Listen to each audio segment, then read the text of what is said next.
And then if I turn the operator on, I just made a little bass line to go along with it.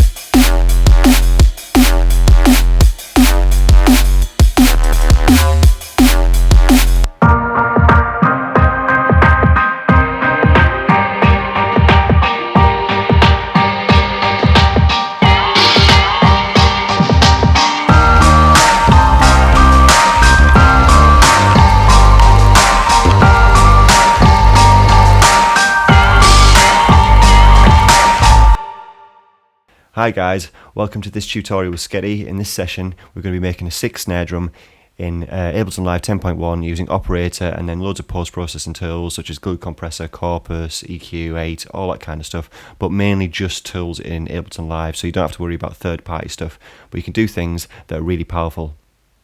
This was the operator snare that we set up.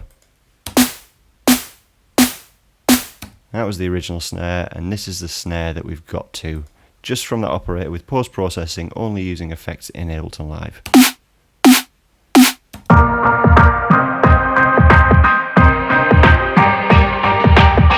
So let's crack on. So what I'm going to do first is I've got a MIDI channel here which I'm going to put an operator on, and I'm just going to create a MIDI region which is Shift Command and M, or Shift Control and M if you're using Windows. And if I press B, I'm just going to get the pencil tool and draw a note on F for 2 beats. So this is mainly going to be a drum and bass sounding snare, but it can be used in genres like dubstep, breaks, anything with a big snare drum that's got a lot of weight to it. But the reason why I'm saying drum and bass is I've set the project tempo to 170 BPM. So I've got a MIDI region with a note in. It won't make any sound just yet because obviously we haven't put a synth attached to it like the operator. So what I'm going to do is Command F, Control F on Windows and search for operator, which was already in the list, but just for searching's sake. And here we go, we've got the operator loaded up. So if I just press play now, it's going to, obviously because I set the note to F3, it's going to play F3. Now what we want to do is start creating the fundamentals of this snare drum, and then layering all of the extra bits on top like the body and the tail and so on and so forth. But first things first, operator is an FM synth, and what it's doing mainly is running 4 oscillators into each other, so they start affecting each other operator, so you get more of an amalgamation of a sound. Now with making a snare drum, what we're trying to do is actually turn operator into more just a 4-channel mixer, which is 4 oscillators separate, not touching each other, but they'll output at the end of the operator here. So what we're going to do is we click this down here and we change it from series into parallel, so each one of these oscillators will go out in parallel rather than affecting each other. So then when we click down on the first oscillator, we just want to start with either a sine or even a triangle wave, because sometimes that can give that sort of little bit of extra top end. And what we're going to do as well is we're going to press the fixed button. Now what this is going to do is basically any note that we now press on the keyboard is always going to be that 100 Hertz. Now this is what the fundamental of the snare is going to be. So we're going to change this to around about 250, because the fundamental of the snare drums usually sits between 200 Hertz to around about 400 Hertz if you're getting into really like high pitched glitch and Eurofunk kind of stuff, or even liquid kind of music as well. So now when we play it, again 250 Hertz on any key on the keyboard. So now what we want to do is actually give that some sort of like pitch envelope to make the body sort of sound more like a snare, because at the moment it just sounds like a tone, which doesn't really sound like a snare drum right now.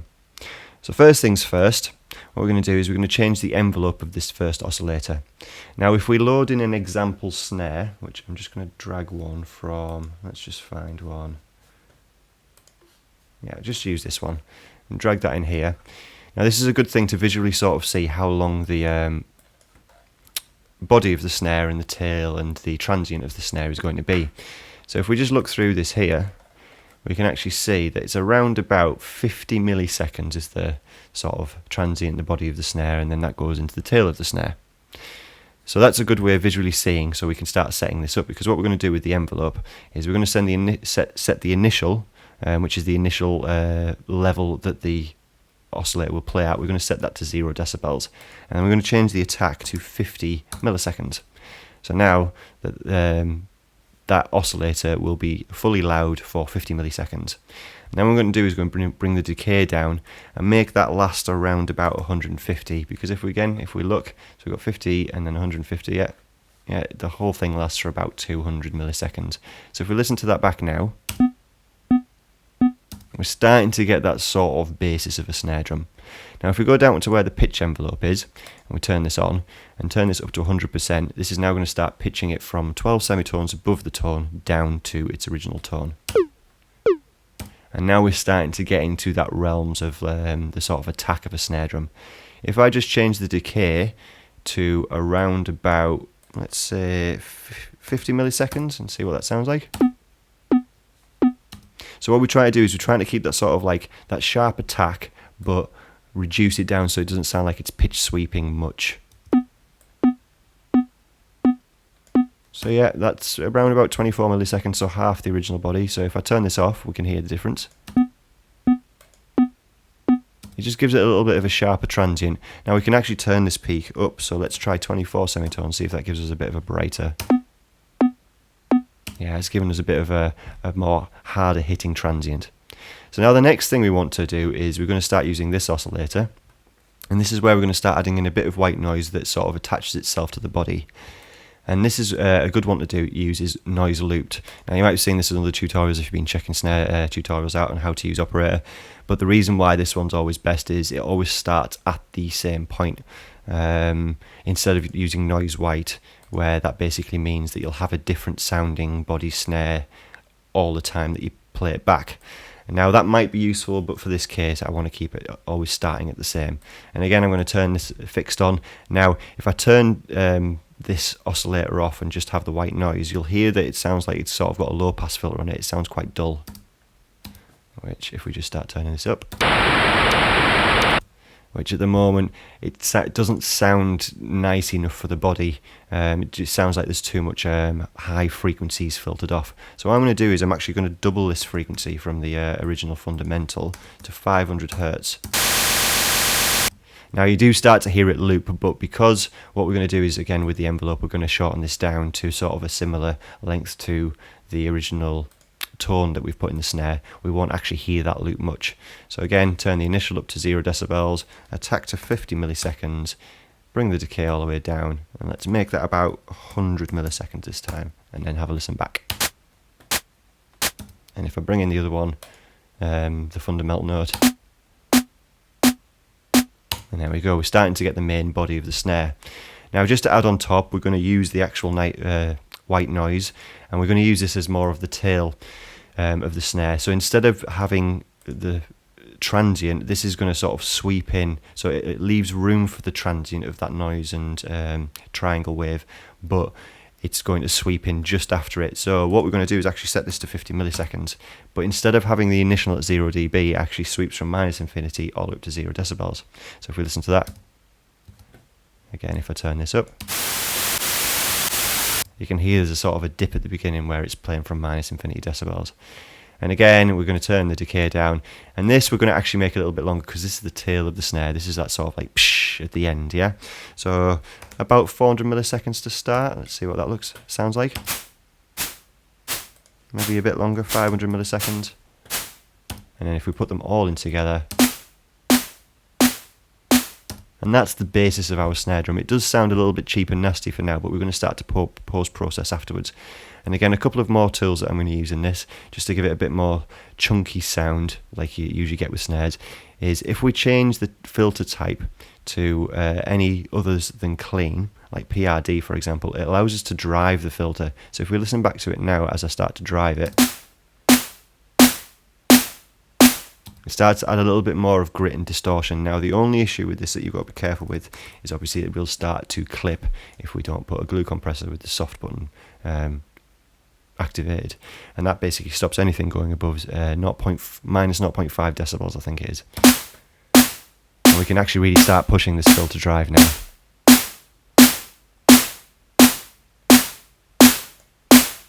Yeah, I think that sounds good. So now that we've got the snare drum, what we're going to do is we're actually going to resample it to another channel. Now you can actually do this one of two ways. You can either freeze the track and then just drag it down, or you can actually resample it.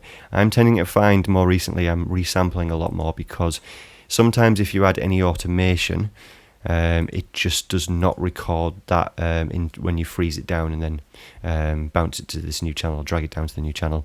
So that's why I like to resample. The only issue with resampling is it will record any channel that is turned on. So if I turn this example snare on, for example, and try to resample this, it's going to record them both into this channel. So I need to make sure, and the easiest way to do this is just solo the channel that you want to be resampled into the next channel. I'm going to turn the loop off, and then I'm going to press record, and we're going to see the audio representation of this operator's snare that we've made. There we go. As you can see, it's quite big and chunky at the beginning. I think what I might do, actually, I'm just going to record that again, so I can do a little bit more post-processing, because obviously if it's really pushed hard at the beginning, you start to limit how much more you can do to it. So I'm going to actually bring this filter drive down to about 4 decibels, and then I'll re-record that. As you can see, it's not as chunky and boxy as it was. So there's our snare. Now what I've just done there is I've just basically always brings a fade in just to sort of stop any 0 point crossing clipping effects that happen or can happen. And I am actually just going to double click on the snare just to really zoom in to see if it is actually starting at the beginning, because sometimes when you resample, depending on your latency, it doesn't actually, it records it sort of like a little bit of a gap and then the snare comes in, but that seems to have recorded fine. So now what I can do is unsolo that, and we can mute that snare now, because we're not actually going to come back to the operator. We're going to do a lot of post-processing.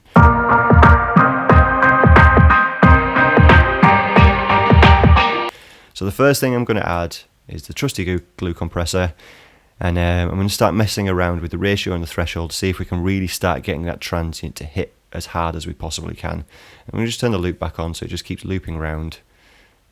Yep, like so. Actually, I'll shorten that loop down a bit more so it plays around the snare faster. Yep. And what I'm going to do is I'm going to set the ratio of 10 to 1. So that basically means for every 10 decibels it goes above the threshold, it gets reduced to 1 decibel above the threshold.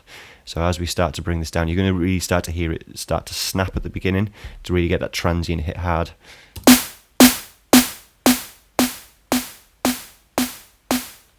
And that about there is good, so minus 21.3 decibels. Now obviously it's a lot quieter now, but this is where the makeup game comes in. But it's given us a bit of a stronger transient already.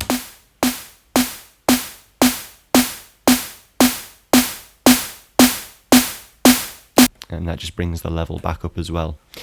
Now the other thing is, obviously for the kind of music that this is going to be added to, which is like a drum and bass neuro kind of track, is this snare is way too long. Now for dubstep this would be cool, breaks, that kind of thing, but you tend to find drum and bass snares are very short. So what I'm going to have to do is I'm going to have to shorten the snare down and start messing around with the end fade, and using this little point in the middle to decide how long that fade is going to be.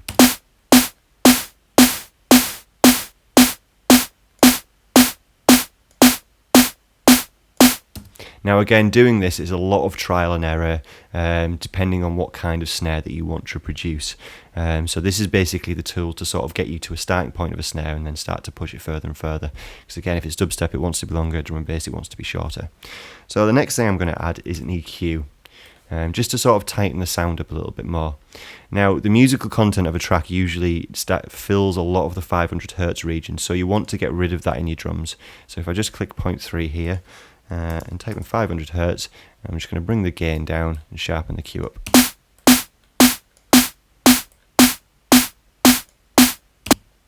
Now, what I also want to have in the snare is a bit of like the clappy sound, which you tend to find is in the 3 kHz region. Now, just be careful with how much 3 kHz you put in, because our ears are very sensitive to that. So you don't want obviously if you're making a track and it goes on a big rig, you don't want to make people deaf. So we're just going to start building this up until it starts to really bring that area out in the sound of the snare and give it a nice clappy sound.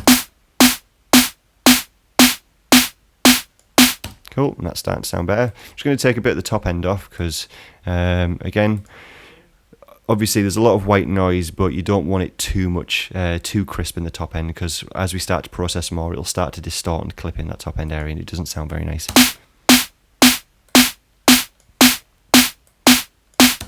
Cool, and then we're just going to focus on the fundamental. I'm just going to use a high pass filter just to get rid of any of the bottom end that isn't necessary for the sound. And then I'm going to start messing around with the fundamental to get that sort of really cracking through the snare.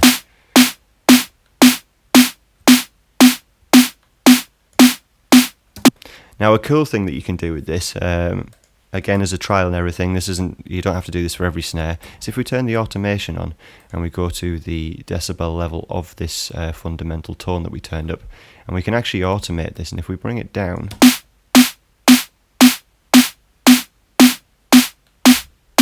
that really starts to tighten up the tail end of the sound instead of it always having that sort of fundamental note in there. We can really start to make crisp and very clean snares by doing that. Now obviously because we've turned things up, we are going to have to actually start using another glue compressor just to make sure that obviously nothing passes that 0 decibel range, or minus 0.5, which I think that's where the soft clip is actually set to. Cool. So now what we could do is we could bounce this down and actually process it more, or we could keep on processing it and bounce it down. So this is basically the trial and error step where you just keep adding things, processing and processing and processing, and you might actually end up from that one operator where you could end up with 5 or 6 different snare drums. So we're actually going to add in a little bit of saturation. Now this basically does distort the sound, but it can bring out some rich harmonics and textures that we couldn't really get otherwise. So it's quite a useful tool. Now obviously with the dry and wet we want to bring this down, because if it's fully wet it's going to be fully saturated and we don't want to do that. We want a sort of combination, and I find anywhere between about 10 and 15% is a good place to start. Now if we start turning this drive up as it's playing back,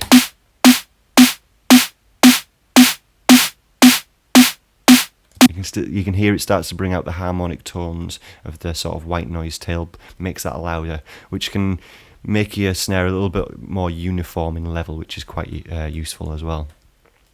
Now the next thing I'm going to add is another EQ, if I type in EQ correctly, at the end of that saturator, again just to clean it up a little bit more, because now we've added some more frequencies in. Again, high pass filter on the bottom end.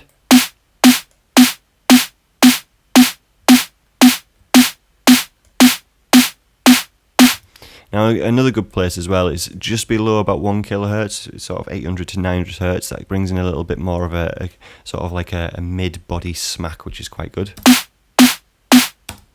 And then I'm just going to take some more of the top end off, use that as a 4 polarity, which I think is either 48 decibels or 24 decibels per octave. I'm not entirely sure, I would have to check on that one. And I know I said before about not bringing in too much high end, but sometimes again through trial and error you can find it just adds a little bit more crispness. Cool. So we're starting to get into the realms of a pretty decent sounding snare. So what I'm going to do is I'm actually going to process this down again to another channel by resampling. So I'm just going to quickly set that up. So resample, record on that, solo this channel, set it recording from the beginning, turn the loop off, and then record. So now that is the recorded version of that snare. So they sound exactly the same. So I'll play this one and then play this one as well. If I just turn off the fade at the beginning.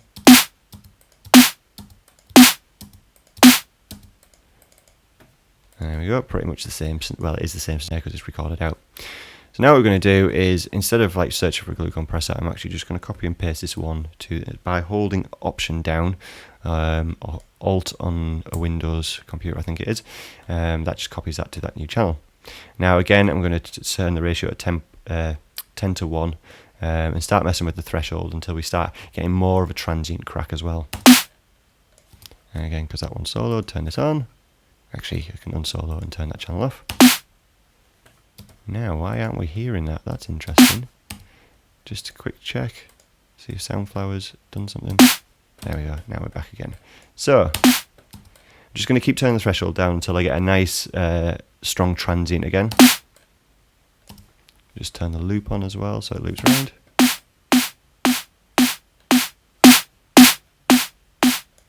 Yeah, it's a bit stronger again. Turn the makeup gain to obviously lift its level again.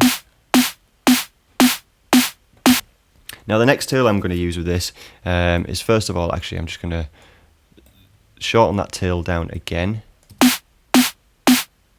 There we go. And now I'm going to introduce something called the corpus, which I only discovered this probably in the last year or so, but it's actually a really powerful tool, especially if you want to add metallic sounds to something. And now with the snare, obviously if you think about steel snare drums and things like that, and the actual snare wires, they actually have a little bit of a metallic sound to them. This is a sort of, there's a lot going on in this, but it's a really cool tool to just experiment with, again, trial and error. I'm just going to turn the quality up to full and keep it on beam, and I'm going to start moving this dot around, and you'll just start to hear it add some extra harmonics on the top end. Now what I am going to do is I'm just going to copy this glue compressor afterwards, because this will add extra level, which I don't want. So I'm just going to play this back and start messing around with this yellow dot.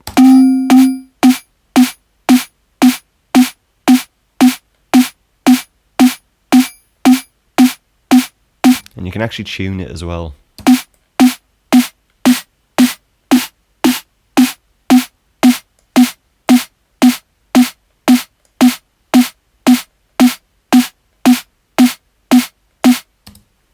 Cool. Now, I'm just going to EQ, add another EQ on the end of this, just to give it a little bit more shaping. And tune that back up to, I think it was 260. Yeah, that sounds better.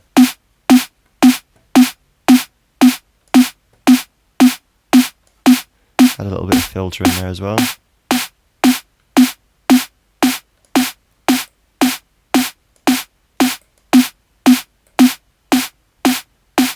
Cool, it has turned a little bit down in level, but we're going to obviously bring that back up later on. So with this EQ, just shape the sound a bit more.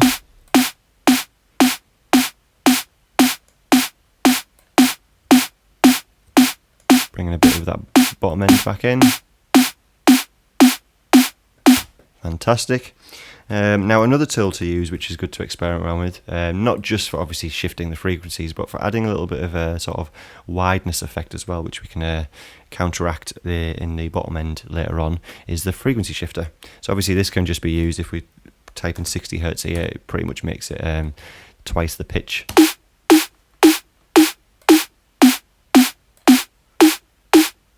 Which is a cool thing to add in sometimes, but also what we can use is we can use the wideness tool, which allows us to sort of give a sort of a wider stereo image. Now if I turn this down to about 4 Hertz, you can actually now start to hear it sort of giving it a bit more width. But the only issue with this is actually going to cause a bit of phasing problems in the bottom end. So if I search for the utility and add that after it, and then basically set the bass to mono. Now obviously the fundamental of this snare is way high, the 120, so I'm actually going to set this to about 300 Hertz.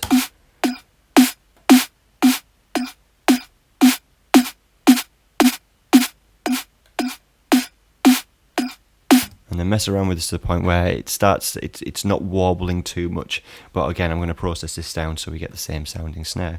So again, create a new audio channel, P snare 2, because this is the second time we process, or third time we're processing sample, then process it again.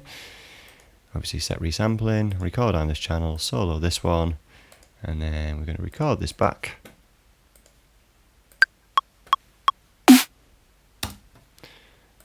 So as we can see straight away already, we have like 1, 2, 3, 4 different snares that we've created just from that single operator.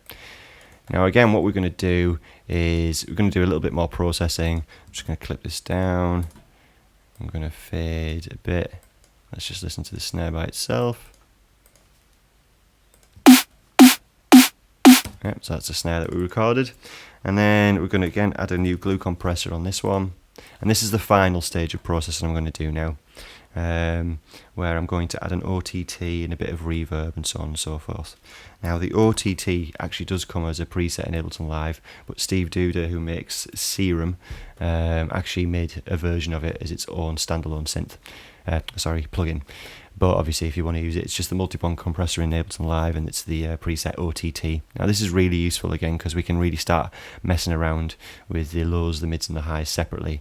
So again, set the low to about 350 Hertz so it includes that fundamental, and then basically solo each one until we get a nice decent sound that we're looking for. Again, this is all trial and error.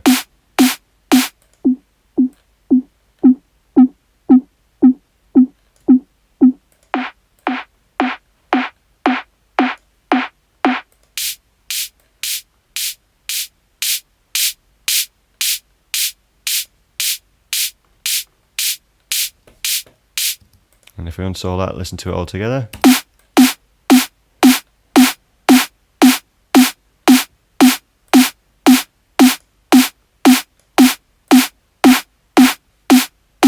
And it's good to have a mixture between the two instead of it at 100% full, because as you can hear with this, I've actually lost a lot of the top end if I just go 100%. But if I do a mixture, it gives the richness of the mids that I brought up, and also it just gives both sounds together, a mix of them. So I've set that obviously to 33%. Now I'm just going to add an EQ after that, just again if I need to do any more attenuation of some frequencies, and then I'm actually going to now introduce the reverb.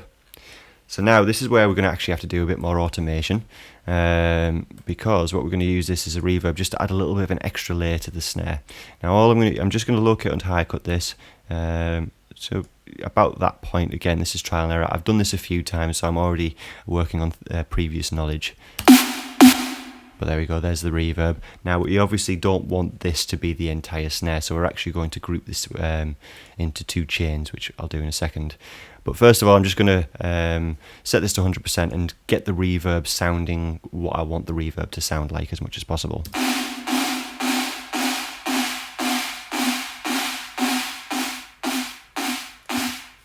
Oh, sometimes Soundflower does a weird thing. Let's try it again. Yeah, a little bit shorter maybe, and then set the quality to high. Fantastic. Now if we just press Command G, Control G on Windows, this allows us to basically put it into an audio effect rack and set up some chains. So now I've got that chain with the reverb on it and this chain without the reverb. But what I'm going to do is automate the level of the reverb chain, so it only comes in when I want it to. So if I open the automation up, and that's just with A, if you don't have your keyboard set or turned on, we can start messing around with the level of this. So I'm going to turn this all the way down because I don't want it to be in at the beginning of the sound. So if we listen to it now, obviously it's very dry. So I'm going to set an automation point at the end and an automation point at the beginning, and then again by trial and error mess around with where I want this to come in and out. So if we just try this for a little bit. Again, if I just mute this chain, you can hear the difference. So just added in a bit more character to the sound with the reverb. Put it into a sort of a space, if you like.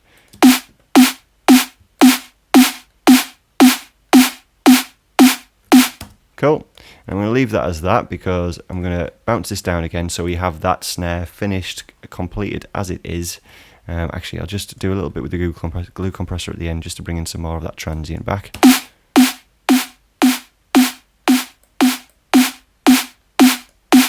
Fantastic. Create a new audio channel, name it P Snare 3, then resample it, record arm, solo this channel by itself, and then just record that snare, turn the loop off.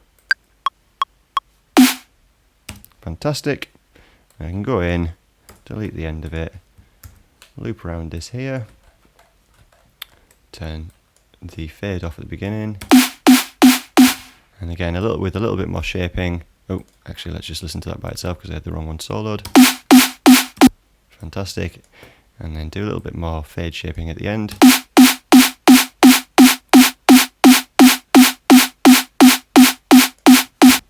Cool. So now that we've made that snare, what we can do is actually introduce it to a piece of music and see if it actually sounds decent at all. And if we search for where that is, so this is a little beat that I made earlier just with the kick and the hi-hat, because it's always good to actually check what you've made against something instead of just having it by itself. So yeah, just going to put these on the 2 and the 4 as snares sit in drum and bass. Just copy them across. I'm just doing that with Command and A by highlighting the 2 snares and Command and A or Control A on Windows. And then if we listen to this, so this is the beat by itself. I'm just going to loop around this. Turn the operator off.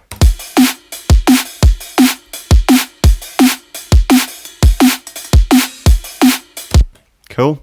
And then if I turn the operator on, I just made a little bass line to go along with it.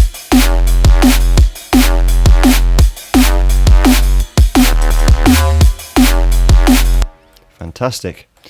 And if we just go back to what we had before, so this was the original snare by itself. If I just loop around it, this was the operator snare that we set up. That was the original snare, and this is the snare that we've got to, just from that operator with post-processing, only using effects in Ableton Live. As you can see, it's quite a marked difference. So there we go. Now obviously we can take this further and we can start layering other snares together if you want to get a little bit more of a sort of because obviously this is a very 808 sounding kind of snare, sorry. Obviously just using operator FM synth. But if we want to layer this example snare with it, just going to drag that channel down like so. And then what we can do is if we group these together with Command and G or Control and G in Windows, we're going to rename this to snare group. Just going to put a glue compressor on the output so it doesn't clip into the master channel. And now obviously because I want the tail end of this snare but I want the beginning of the snare that I made, I'm just going to actually fade the intro of this layered snare to see what it sounds like.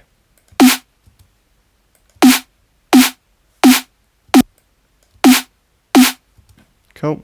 Do a little bit more shaping with the fade.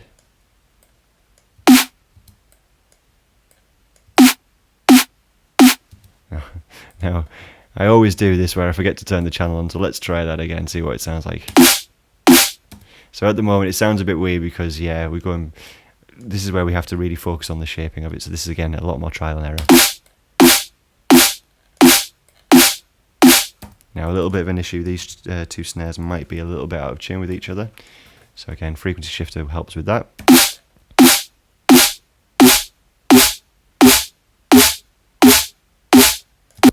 And again, I'm just going to use an EQ8 to take out the bottom end of this layered snare, so the other snare comes through nice.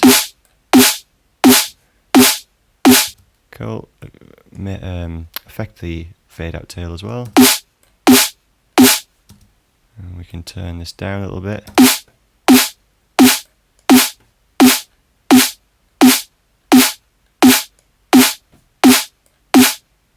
So again, by layering snares together with that original operator that was processed that we made, and then layering it with a different sample, we can start to create more and more new snares. Anyway, I hope this tutorial was useful for you. Again, it's a lot of trial and error, but this is the basis of how to create a snare with an operator, just using the tools in Ableton Live. So it's not about what kind of third-party synths you've got as well. And again, if you've got any samples that you can layer across, you can really start to make some unique and interesting snares. Anyway, thanks for watching. If you enjoyed this tutorial, want more like it, please subscribe, like the video, comment below with any suggestions of tutorials that you'd like to see. Thanks for watching. Bye. Hi guys, SKETI here. Do you want to learn how to? Or how about? Or maybe even? Well, I'm now giving online one-to-one tuition.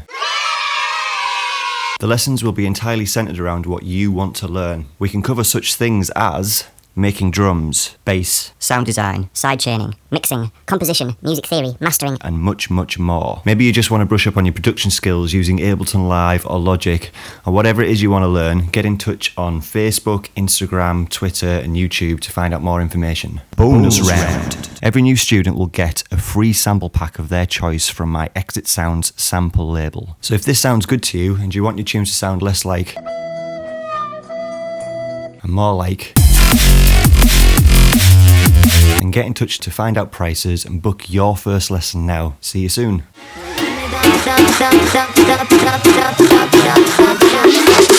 Everybody jump up, come on!